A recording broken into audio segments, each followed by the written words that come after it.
இந்த கொஸ்டின் நம்ம என்ன கொடுத்துருக்காங்க at a certain temperature total pressure of 10 to the power of 5 pascal iodine vapors contain 40% by volume of வந்து iodine atom வந்து கொடுத்துருக்காங்க. ஓகே, ஸோ இப்போ நமக்கு என்ன கொடுத்துருக்காங்க பார்த்தீங்கன்னா ஒரு ஜஸ்ட் ஒரு கண்டெய்னர் வந்து இமேஜின் பண்ணிப்போம்.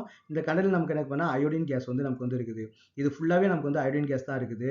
ஆனால் இதில் என்ன பார்த்தீங்கன்னா சில மாலிகுல் வந்து பார்த்தீங்கன்னா I2 மாலிகுலாக வந்து இருக்குது, சில கேஸ் வந்து பார்த்தீங்கன்னா அயோடின் ஆட்டமாக வந்து நமக்கு வந்து இருக்குது. அப்போ ரெண்டுமே நமக்கு வந்து மிக்ஸ்டாக வந்து இருக்குது, மாலிகுலும் இருக்குது ஆட்டமும் வந்து இருக்குது.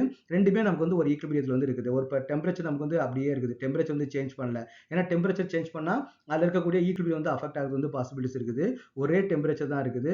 அப்போ டோட்டல் ப்ரெஷர் எவ்வளோ கொடுத்துருக்காங்கன்னா 10 to the power of 5 pascal. அப்போ what is mean by the total pressure? Total pressure அப்படின்னா அது ரெண்டு சேர்ந்து தான் நமக்கு வந்து டோட்டல் ப்ரெஷர் நம்ம வந்து சொல்லுவோம். இப்போ நம்ம வந்து இப்போ கேபி கண்டுபிடிக்கணும் அப்படின்னா கேபி கண்டுபிடிக்கணும் பார்த்தீங்கன்னா அயோடினோட ப்ரெஷர் வந்து நமக்கு வந்து தேவை. அப்போ pressure of iodine the whole power வந்து நமக்கு வந்து 2 வரும். அப்புறம் ப்ரெஷர் ஆஃப் வந்து பார்த்தீங்கன்னா I2 மாலிகுல் அப்படின்னு வந்து வரும். ஓகே, அப்போ நமக்கு என்ன தேவைன்னா இங்கே ப்ரெஷர் வந்து தேவை. அயோடினோட ப்ரெஷர் நமக்கு அயோடின் மாலிகுலோட ப்ரெஷர் நமக்கு தனியாக தேவை, அயோடின் ஆட்டமோட ப்ரெஷர் நமக்கு வந்து தனித்தனியாக தேவை. அப்போ அது பார்த்தீங்கன்னா இது வந்து பார்ஷியல் ப்ரெஷர் நம்ம வந்து சொல்லுவோம். ஓகே, அப்போ இது ரெண்டையும் நம்ம தனித்தனியாக நம்ம வந்து எப்படி கண்டுபிடிக்கிறது? இந்த கொஸ்டின் என்ன கொடுத்துருக்காங்க 40% வந்து அயோடின் ஆட்டம் வந்து இருக்குன்னு சொல்லி கொடுத்துருக்காங்க. அப்போ வந்து ப்ரெஷர் ஆஃப் அயோடின் ஆட்டம் வந்து நமக்கு வந்து எவ்வளோ இருக்குன்னு பார்த்தீங்கன்னா 100 பாஸ்கல் இருந்துச்சுன்னா, எனக்கு டோட்டல் ப்ரெஷர் இதில் கொடுத்துருக்காங்க, பாஸ்கல் வந்து கொடுத்துருக்காங்க. 100 பாஸ்கல் இருந்துச்சு அப்படின்னா அதில் 40 பாஸ்கல் நமக்கு என்ன இருக்குன்னு பார்த்தீங்கன்னா அயோடின் ஆட்டம் வந்து இருக்கும். ஆனால் இங்கே ஓவரால் வந்து பார்த்தீங்கன்னா 10 to the power of 5 வந்து இருக்குது.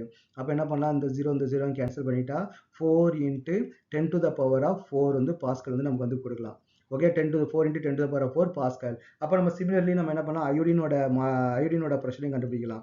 அப்போ அயோடின் மாலிகுலோட ப்ரெஷர் நமக்கு வந்து எவ்வளோ வரும்? இது வந்து 40%னா ரிமைனிங் இருக்கிறது எல்லாமே அயோடின் மாலிகுல் தான் இல்லையா? அப்போ நமக்கு வந்து அது வந்து 60% வந்து இருக்கும். அப்போ 60 divided by 100 into 10 to the power of 5.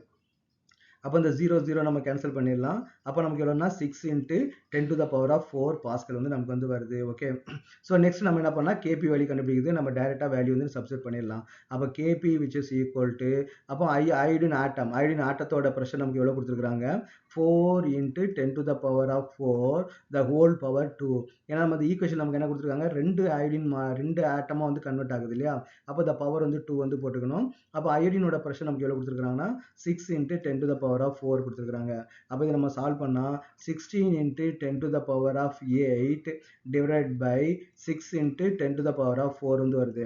அப்போ நம்ம 16 வந்து 6 நம்ம டிவைட் பண்ணால் என்ன கிடைக்கும் 2 6 are 12, ரிமைனிங் 4 வந்து இருக்கும். 40னா 6 6 are 36. அப்போ 6 நம்ம வந்து போயிட்டே இருக்கும் into 10 to the power of 4 வந்து நமக்கு கிடைக்கும். ஏன்னா இந்த +4 மேலே போகும்போது -4 வந்து மாறிடும். அப்போ நம்ம வந்து 8 - 4 நமக்கு கிடைக்கும், 4 வந்து கிடைக்கும். அப்போ நம்ம இதோட கேபி என்ன சொல்லலாம் 2.67 வந்து நம்ம வந்து எடுத்துக்கலாம். ஓகேவா, கேபி வந்து நம்ம எடுத்துக்கலாம்.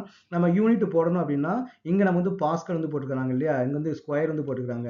அப்போ pascal into pascal divide by கீழே வந்து ஒரு பாஸ்கல் இருக்கும், பாஸ்கல் கேன்சல் பண்ணிட்டாங்கன்னா இதுக்கும் நம்ம என்ன பண்ணிக்கலாம்னா பாஸ்கல் வந்து நம்ம வந்து யூஸ் பண்ணிக்கலாம். அப்போ கேபின்றது வந்து பார்த்தீங்கன்னா இங்கே எப்போவுமே number of product and number of reactant பொறுத்தா இருக்கும். கேபிக்கு தான் வேல்யூ, கேசிக்கு தான் வேல்யூ நம்ம வந்து எப்போவுமே நம்ம வந்து ஃபிக்ஸ் பண்ண முடியாது. அது number of reactant number of product பொறுத்து நமக்கு வந்து சேஞ்ச் ஆகும். ஸோ இதான் நம்ம வந்து கேபி கண்டுபிடிக்கிறது. அப்போ கேசி அப்படின்னா கான்சன்ட்ரேஷனை பேஸ் பண்ணது, கேபி அப்படின்னா வந்து நம்ம ப்ரெஷரை பேஸ் பண்ணது.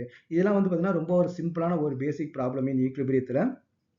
அந்த சிம்பிள் ப்ராப்ளத்துல நீங்கள் கொஞ்சமாக நீங்கள் லேர்ன் பண்ணிட்டே வந்தீங்கன்னு பார்த்தீங்கன்னா கொஞ்சம் ஹார்ட் ப்ராப்ளம்லாம் சால்வ் பண்ணுறதுக்கு நமக்கு வந்து ஈஸியாக வந்து இருக்கும். அப்போ கொஸ்டினை வந்து நல்லா ரீட் பண்ணி அண்டர்ஸ்டாண்ட் பண்ணணும். அப்போ அந்த ஒரு கொஸ்டின் கொடுத்துருக்காங்கன்னா அதுக்கு என்னென்ன டேட்டா தேவை, அந்த டேட்டாவெலாம் நம்ம எப்படி எக்ஸ்ட்ராக்ட் பண்ணி எடுக்கிறது, அதெல்லாம் வந்து பார்த்தீங்கன்னா இந்த சின்ன சின்ன ஈஸி ப்ராப்ளத்தை நீங்கள் சால்வ் பண்ணிட்டே வந்தீங்க அப்படின்னா கொஞ்சம் டிஃபிகல்ட் ப்ராப்ளம் வந்து நீங்கள் கோ த்ரூ பண்ணும்போது நமக்கு வந்து ரொம்ப ஈஸியாக வந்து இருக்கும். அதனால் எந்த ப்ராப்ளத்துமே வந்து ஈஸி ப்ராப்ளம் இது வந்து இதெல்லாம் எனக்கு தெரியும் அப்படின்னு சொல்லிட்டு ஸ்கிப் பண்ணாதீங்க. எல்லா ப்ராப்ளத்தையுமே ஒர்க் அவுட் பண்ணி சால்வ் பண்ணி பாருங்கள். அப்போ தான் ஒரு கிளியர் ஐடியா வந்து கிடைக்கும்.